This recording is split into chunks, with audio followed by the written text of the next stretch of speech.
Awesome, awesome. Today's title, I guess you'd say, is called From Ruin to Renewal.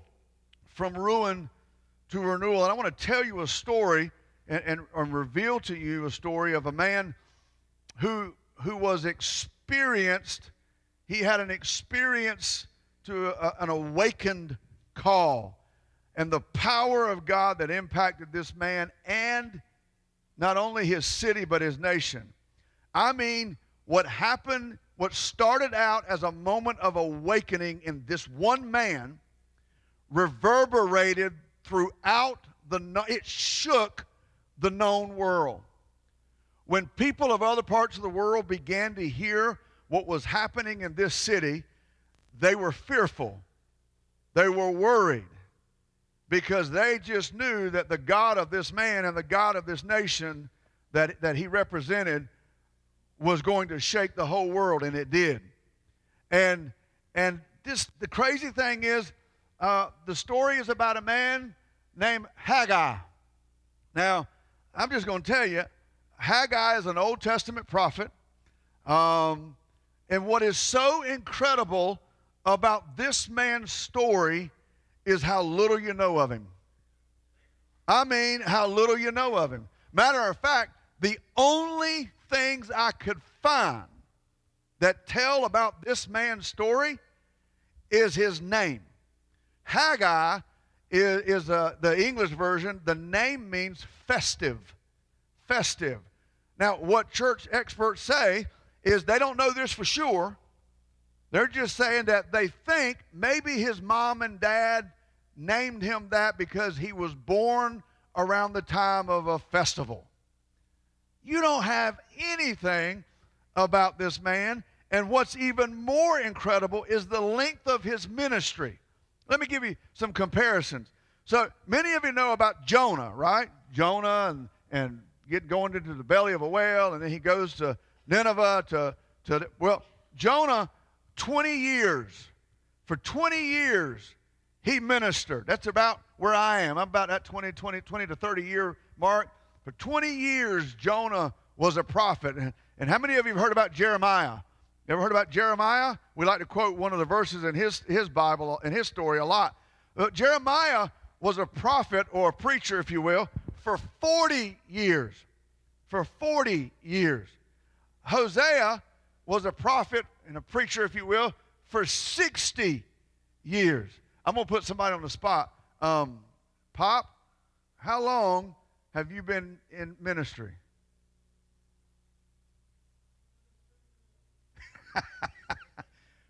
Age 15 or 16? 15. 16, God called him into the ministry. 60 plus years? 64, your daughter-in-law added it up for you. When she heard you say figure it up, she added it up for you. She's been around for a little bit of that time. 64 years. 64 years. We got a guy in the house who's been serving and working in ministry and sharing for 64 years. I'm going to tell y'all something. I often tell this to him. Haven't recently, but over the years I have gone to him and said, Daddy, I've only been in church ministry 10 years, 15 years, 20 years, whatever. And Jeff, I've looked at him and said, Daddy, you are either really, really committed and passionate about serving ministry, or you're dumb as a rock. Because one of the two, because how you put up with people for 40 years, for 50 years, for 60 years, I don't know how you do it. Because I've only done it for, at that time, 10, 15, 20 years, and I'm like Moses, and I'm like God. Let's just flip a coin and see who can kill them all. Just do one of the two, God. I don't know how you do it. Jose did it for 60 years. Now, here's a real guy. Look at Daniel. Y'all know Daniel in the lion's den? Daniel was a prophet or a preacher for 72 years. This man preached the gospel. This man went through hell and back. This man faced lions. This man, everything that came against him, he stood the ground. He kept the fight. He kept going. He served in the administration of at least 4 kings. I mean, 72 years. And then there's Haggai. Y'all ready for Haggai? Put it up there. 4 months. That sounds like my kind of guy. Just do it for 4 months and go find something else to do, bud. Go be a fisherman or do something. 15 weeks, basically. And here's even more shocking. Only 4 messages. Wait a minute, what? Only 4 messages. He preached, what we have record of, only 4 messages. And yet, he ignited an awakening that led a community from ruin to renewal. There's no history on his life. There's no history on his job or on his family. Only his message. You remember what I've said a few weeks ago, or several weeks ago, before there's an us, starts with an I. Let me give you a little bit more background. That's incredible. So if you read the book of Zechariah, or if you've ever heard of the books of Ezra or Nehemiah, okay, there's 3 other books in the Bible there, in the Old Testament there. When Haggai starts his ministry of only 15 weeks, literally it's like dropping a rock in a pond. He's the rock, drops, creates a ripple, creates a bigger ripple, creates a bigger ripple. You get the message? Well, let me just tell you that when Haggai, in 15 weeks, ignites such a fire in people that Zechariah picks up and starts witnessing, and he starts preaching, okay? And then it balloons out. Not in this country. You don't balloon out, you blow up, right? So, but it starts rippling out. And then you end up with, guess what happens? With what Haggai starts in the city of Jerusalem. Ezra and Nehemiah come into the picture, and they continue what was started in Haggai's letters. And so, listen, I got to give you a little bit of background, because this background helps you understand these 4 messages, okay? I'm going to give you 2 of these messages today. We're going to finish it up next week with Haggai, the last 2 messages that he preached last week. And so, but I want to show you, you got to get this timeline. You got to understand what's happening, okay? So we're going to throw a map up here. And so here's Jerusalem down here. This is it. This would be Israel, okay? Now what has happened is, what's going on is that the Jews were in a war. Israel was in a war. They lost the war, okay? And what you have is the top part of Israel, the whole country, has already been defeated. And those people have been taken captive all the way up here in what's called Turkey. That's modern day Turkey, okay? Well then, around 500 something, about 150 years later, Jerusalem and all of them fall. That's the last half of the kingdom. And they get dragged away all the way over here to what is called Iran. Here's Iran, Persia, Iran, and anybody know what Babylonia? Anybody know what country that is today? Iraq. So they're scattered out all over, hundreds and hundreds and hundreds of miles away. Okay?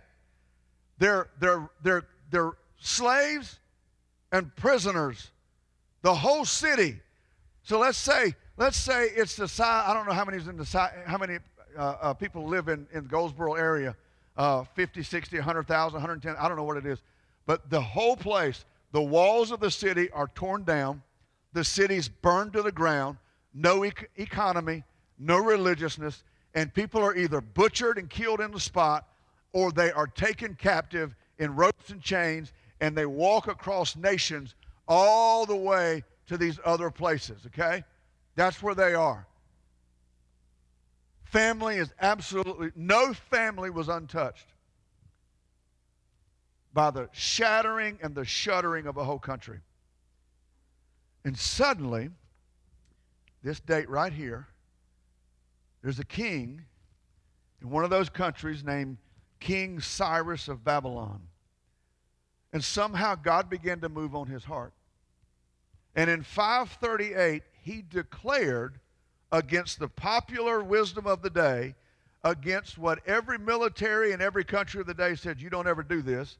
He did it anyway. He declared everybody that we have defeated and we have brought here away from their places can go home.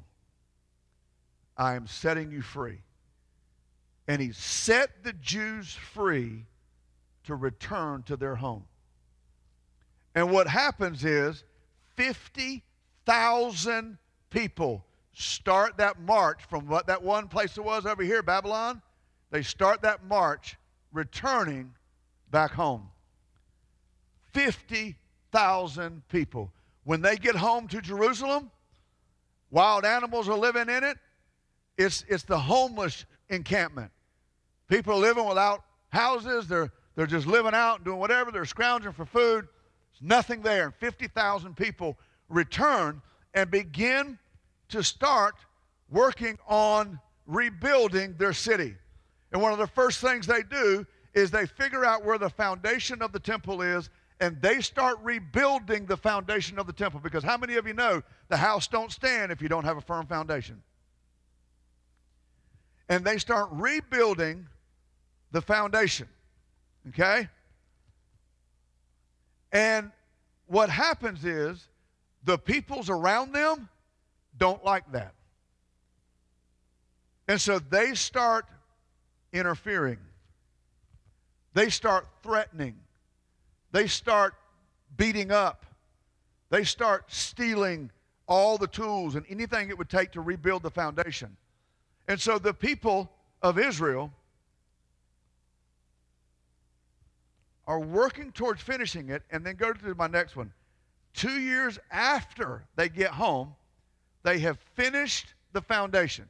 It's taken 2 years to finish the foundation. So from 538 when they got home to 536, they get home and they rebuild the foundation, and all of that opposition finally wears on them. All of that distraction and that despair wears on them.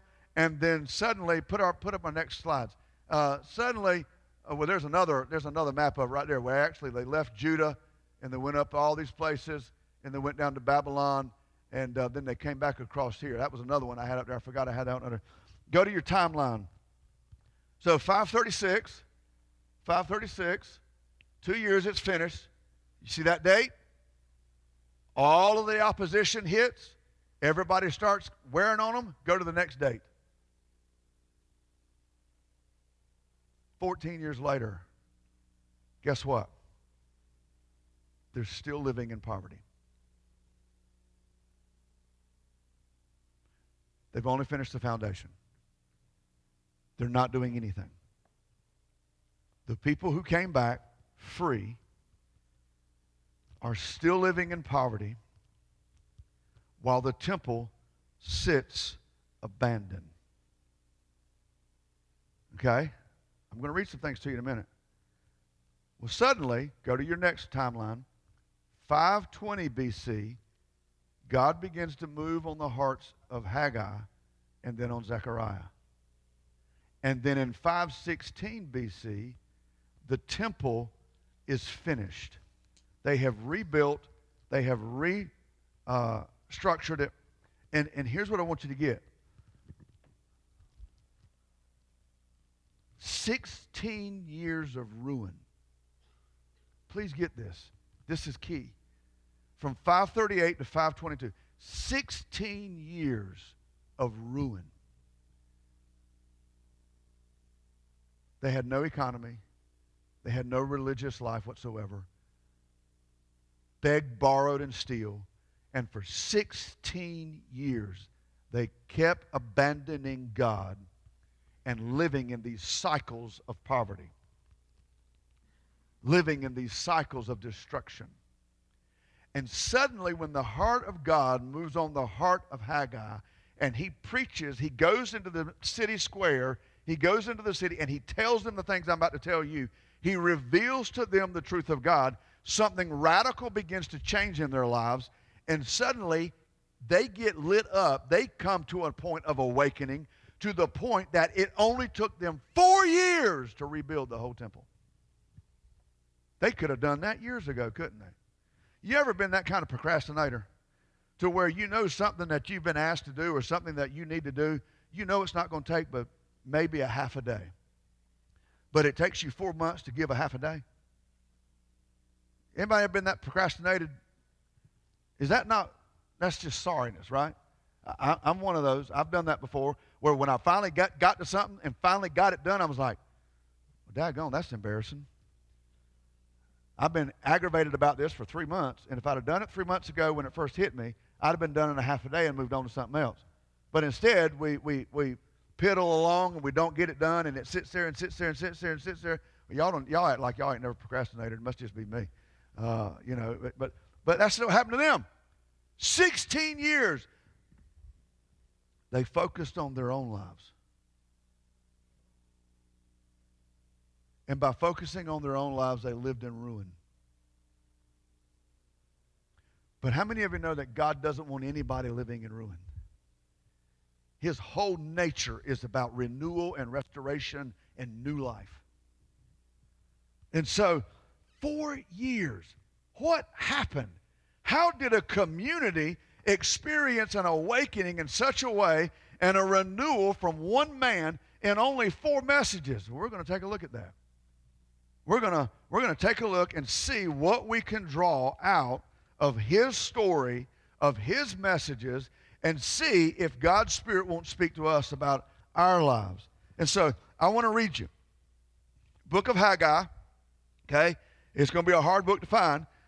You go near the end of the Old Testament and count backwards about 3 books. You ain't gonna, matter of fact, they don't even have a chapter 3 or a chapter 4. It's just 2 chapters. It's a small little thing. But if you want to read it or look at it up on the screen or want to read it with me, get your Bibles and go to Haggai. And I'm going to read you the context. And this is so incredible. Not every book of the Bible has this. But they actually have the dates. August 29th in our calendar, okay? August 29th, the year 520 BC, he preaches this sermon. They actually have it right down to the dates. But here's what he says. In the 2nd year of King Darius, on the 1st day of the 6th month, the word of the Lord came through the prophet Haggai to Zerubbabel, the son of Shealtiel, governor of Judah, and to Joshua, son of Jozadak, the high priest. Those 3 names are important because they're part of the awakening that happens in this city. You will hear those 3 names throughout the whole book. And this is what the Lord Almighty says. These people say, the time has not yet come to rebuild the Lord's house. And then the word of the Lord came through the prophet Haggai. Is it time for you yourselves to be living in your paneled houses while this house remains in ruin? This is what the Lord Almighty says. And he's talking, God has given this to Haggai. Haggai is telling this to the people. Give careful thought to your ways. You have planted much, but harvested little. You eat, but never have enough. You drink, but never have your fill. You put on clothes, but are not warm. You earn wages, only to put them in a purse with holes in it. This is what the Lord says.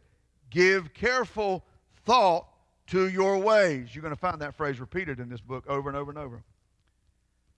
Go up into the mountains, bring down timber, and build my house, so that I may take pleasure in it and be honored, says the Lord. Here we go again. You expected much, but see, it turned out to be little. What you brought home, I blew away. Why would God blow away what they have? Because of my house, which remains a ruin, while each of you is busy with your own house. Therefore, because of you, the heavens have withheld their dew, and the earth its crops. I called for a drought on the fields and on the mountains, on the grain, the new wine, the olive oil, and everything else the ground produces, on people and livestock, and on all the labor of your hands. Now that's the message. That's what Haggai shared with the people from God. And suddenly, it ignited some things in people's hearts. It refocused some priorities, and here was the response.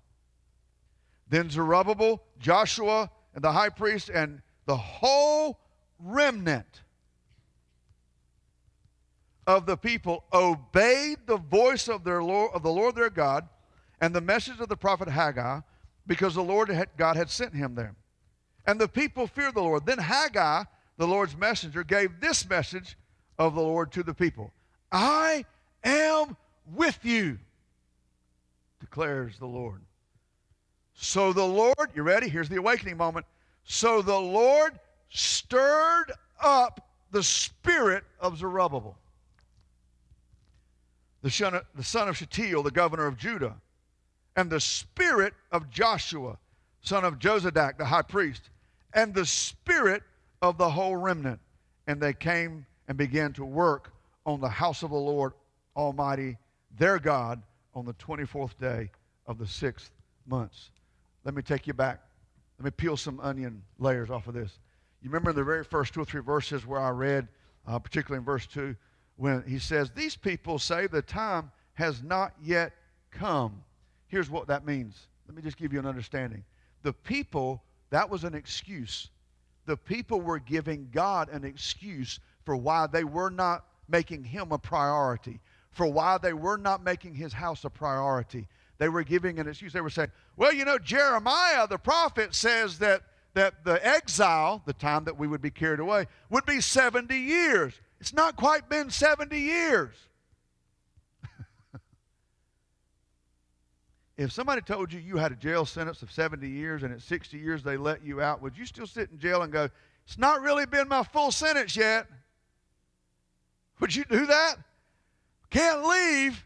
I know they've pardoned me early, but it's supposed to be 70 years. I got to stay here another 10 years. Wouldn't that be ridiculous? That's what's happening.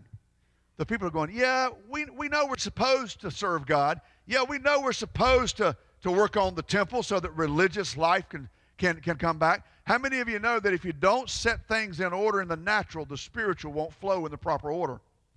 And God is about order.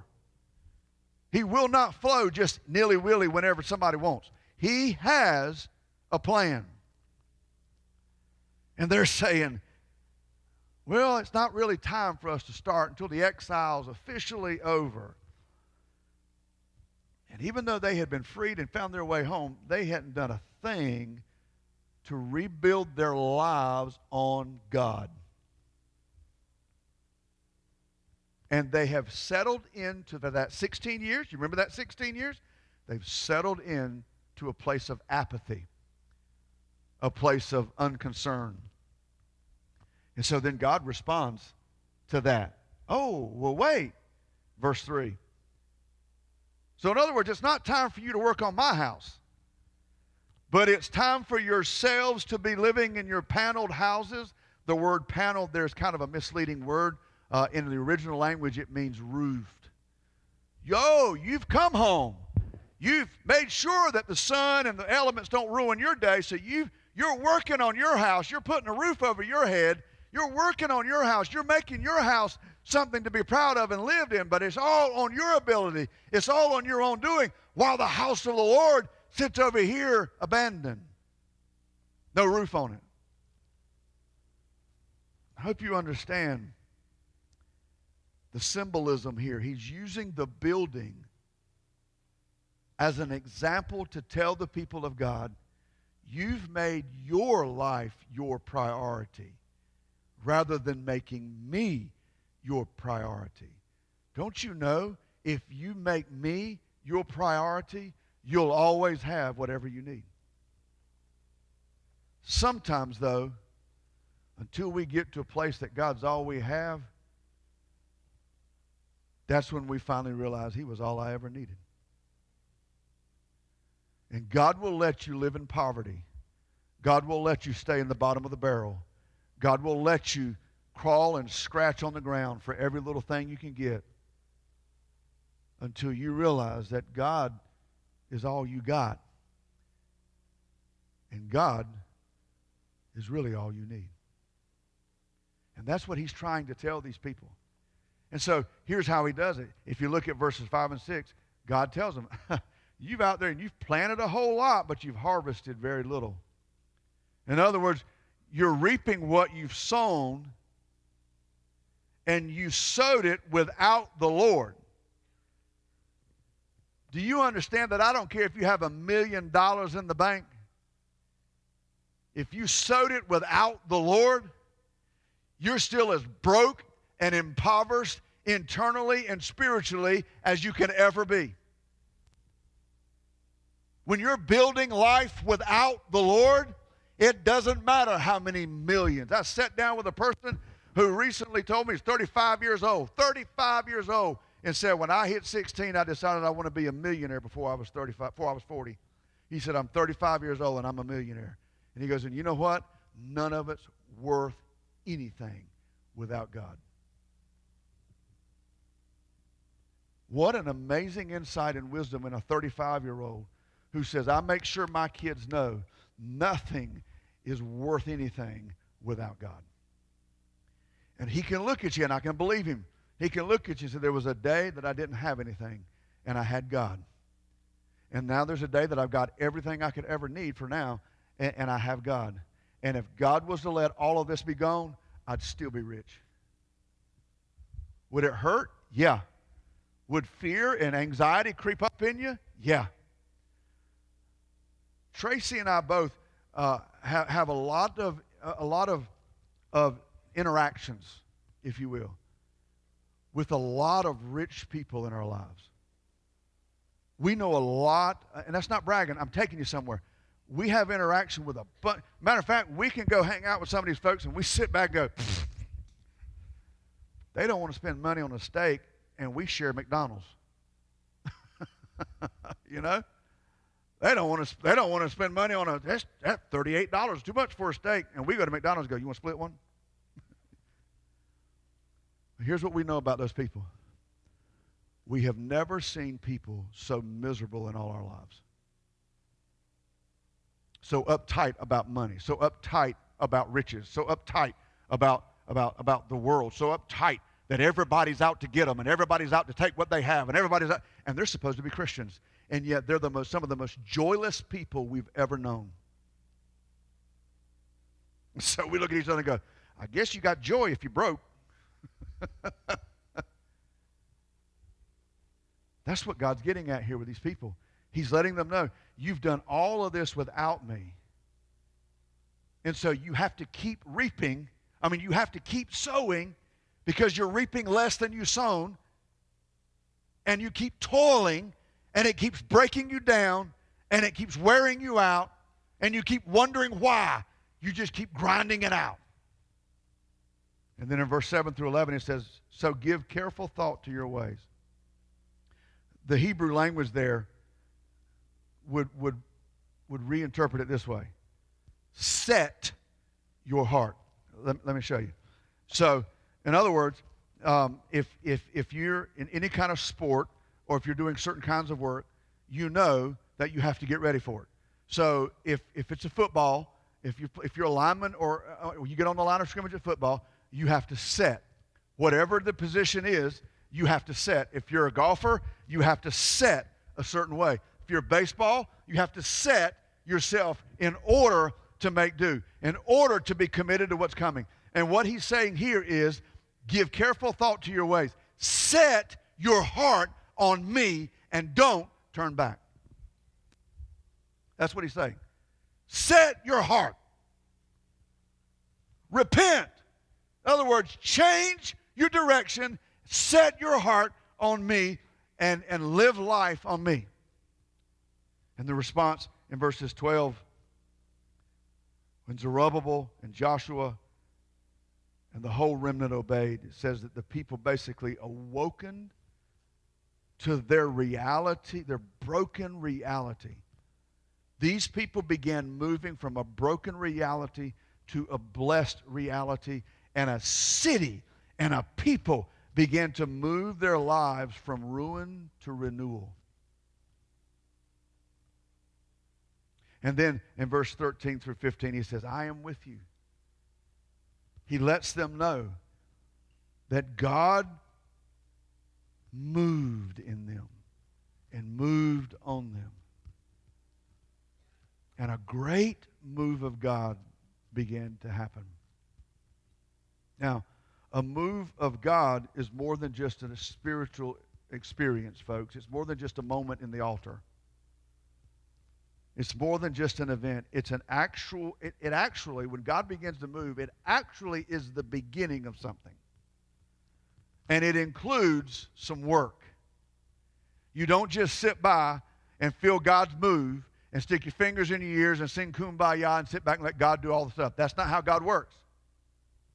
When God begins an awakening, when God starts a renewal, when God starts to work, when he starts to move, something happens. And so that was in August of the year 520. And then in the second message, and I'm going to try to do it in about 4.5, 5 minutes, okay? Then the second message is in chapter 2 of Haggai, verses 1 through 9. And this one takes place in October. So August 29th, the end of August, so September, and then suddenly about October 16th, 18th, somewhere in there, October the 5th, 520. In that time frame, something begins to happen. Let's see what happens. I'm only going to read you about 3 verses, and I'll tell you the rest.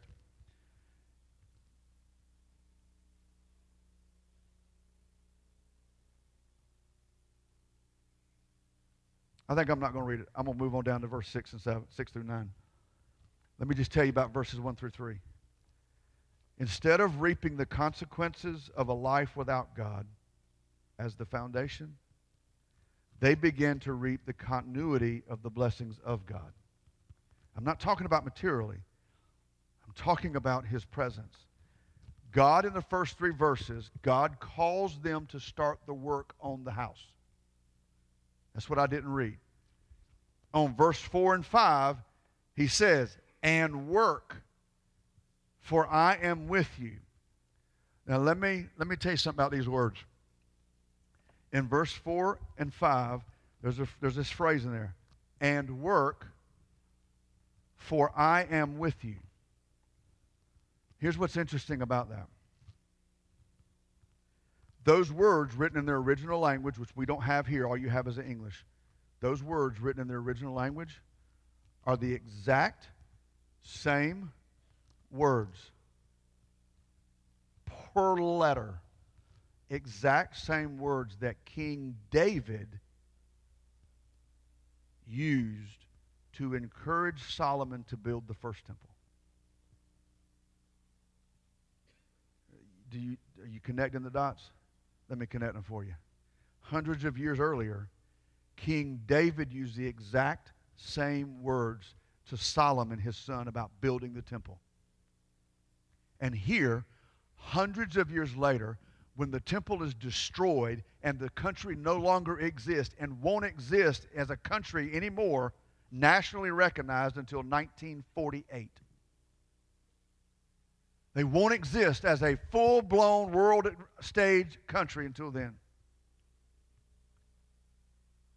Hundreds of years later, the same exact terminology is used by God through Haggai to this people. Can I connect the dots for you? What Haggai is saying is, hey guys, the same God that was with Solomon is the same God that's with you. That was the message. That's what he was trying to get. He was like, you're looking at the destruction of your country. You're looking at the destruction of our city. You're looking at the destruction of the temple. You're looking at the destruction of the way of life, and you wonder where God is. And I just want you to know the same God that built this temple all those hundreds of years ago is the same God today, right in the midst. He was in the midst of blessing, and he's been right here in the midst of your burden, of your brokenness, and he can bring about from your ruin to your renewal. He can bring it all about, but he's got to be your foundation. He's got to be what you build life on. And the people began to work. And they began to move as one. And they began to do the work of God. And suddenly, you get to verses 6 through 9. Chapter 2, verses 6 through 9. And all of this is happening, and they're working on the temple and everything. And here's what God comes back with. And this is what the Lord Almighty says. In a little while, listen, church. You remember I just told you now the specific words that were used to indicate that the same God that worked in David's time hundreds of years earlier was working in their time, the same God. I'm about to jump another one. What I'm about to read you is the God of Haggai saying these words. The words I'm about to read you are secular. They've happened more than once. And these words are going to happen again. These words are happening again. Listen to these words that he says. In a little while, I will once more shake the heavens and the earth, the seas and the dry land. I will shake all nations, and what is desired by all nations will come, and I will fill this house with glory, says the Lord Almighty. The silver is mine, and the gold is mine, declares the Lord. And the glory of this present house will be greater than the glory of the former house. And in this place I will grant peace, declares the Lord.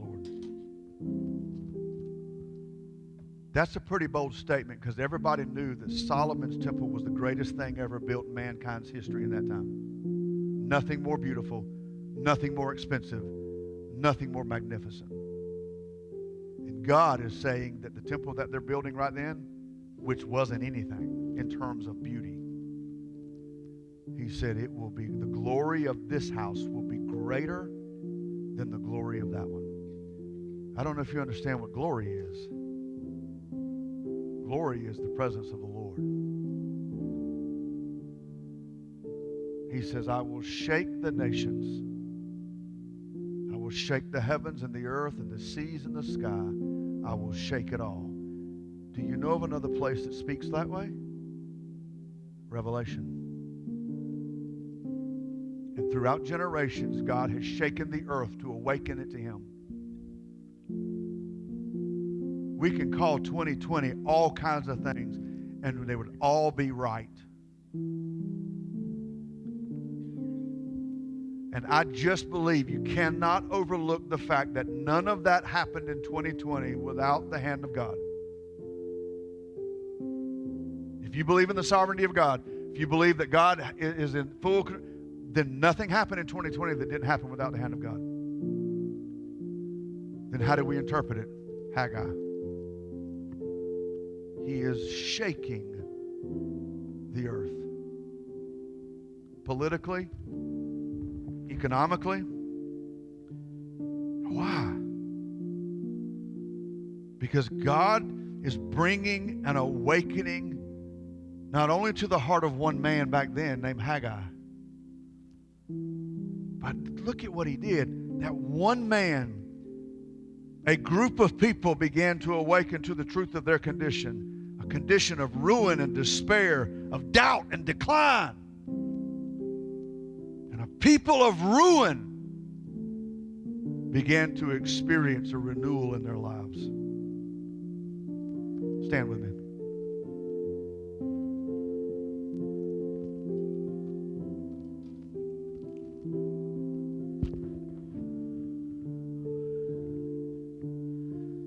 I don't like to hear them, even if they're telling the truth. I fight to be a cup half full type of person. That's what I want to be. That's what my goal is. But the reality is I'm probably a cup half empty person. And so I don't like to hear anybody else who's a cup half empty talk to me. I don't need them. You know what I'm saying? I don't need their talk. I need more cup half full people. I need people that show the hope of God at work in the very. But I'm going to say this. We may be the richest country on the earth, but we're the most ruined country on this earth right now. And it's because we're spending all of our time building our own houses while we're forsaking the house of God. We're forsaking the ministries. I don't have time to do ministry. I don't have time to serve. We're forsaking the principles of sowing and reaping. Yeah, I don't tithe because I need my money. Let me just tell you, you're in the book of Haggai. God knows you by name. And in verse 3, he tells the kind of person you are. Yeah, you work, and yet it ain't never enough. You work, yet it's always falling out of your pocket. You work, yet you can't ever keep a dime. And what he's saying in there is, that's because you don't live by the principles that I tell you to live by.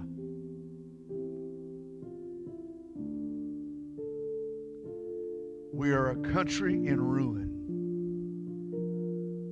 for no other reason than we're worried about our houses. We're worried about living for ourselves rather than living in God's house, living God's house message way. But here's the hope. Here's the cup half full. Haggai. When I began to do the deep dive studies that I do to find out his past, and I found out the magnitude of what he did in just 15 weeks, suddenly hope burst forth.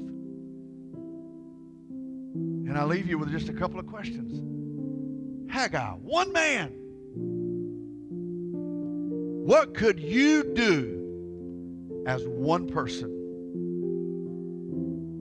to bring an awakening into the lives of the people in your family or your friends? If Haggai could do it. He didn't have money. He didn't live in a big house. Haggai, we don't even know anything about his family. What we do know is this. He set his heart to follow God. And God put within him a burning message that God anointed in such an explosive way that it rippled through 3 other leaders, 3 other prophets as well. And if you now go take this and you go read Zechariah and then you go read Ezra and Nehemiah, and you see that Nehemiah was called from Darius as well, and another one was called, and all of a sudden they began to come down to Jerusalem, and they rebuilt not only the temple of God, but the city of God there in Jerusalem. And not only that, but Ezra, God put it on his heart to go and teach the people the word and the commands of God. And he began to do that, and people began to weep, and people began to seek forgiveness, and bondages were broken, and lives were changed, and lives were restored. It was a radical worldwide renewal that took place. Nobody realized it started with Haggai. He became one of my favorites after reading all this and studying this. We got to look with a cup half full and go, what could I do in my family if I obey the Lord and I live it out for him? What can I do around my friends? What can I do in my church? Especially those people around you whose lives are in the ruins of stagnation and decline. What can I do?